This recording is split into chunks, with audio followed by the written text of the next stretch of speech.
Здравствуйте, компания Прогресс Авто. Краткий обзор вилочного погрузчика Mitsubishi FG25. 2,5 тонны вилочник у нас. 3 метра высота подъема стрелы. К сожалению, не вагонного типа, не контейнерный. Здесь у нас обыкновенная каретка самая. Мачта выезжает сразу же вверх вместе с вилами. Такой вот он по состоянию. То есть видно, что все целенькое, все хорошее. По работе, я думаю, слышно, что не слышно, как он работает.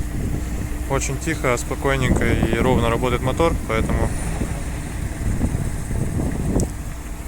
по работе никаких вопросов нет. Износ шин удовлетворительный, достаточно хороший остаток еще. Работать будут. Здесь у нас по состоянию все обычно. Достаточно хорошо сохранился он. 1320 моточасов наработки. Механическая коробка переключения передач. 2 передачи и реверс вперед-назад. По гидравлике все так же стандартно, вверх-вниз, и заваливается у нас непосредственно мачта.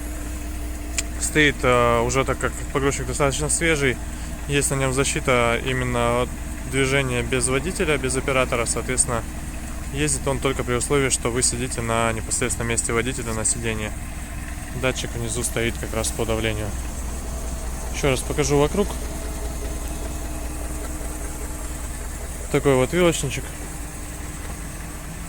Конечно, хорошая грузоподъемность, опять же, компактный размер, подойдет для очень многих целей, в том числе и для людей, кто занимается погрузками различных продуктовых товаров, потому что достаточно компактная у него мачта, она в вагоне с 3-метровым способна поставить друг на друга пару бэгов.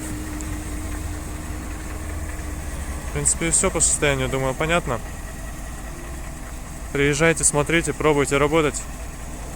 Кара обязательно вас порадует и выполнит все задачи. Всего доброго, Прогресс Авто.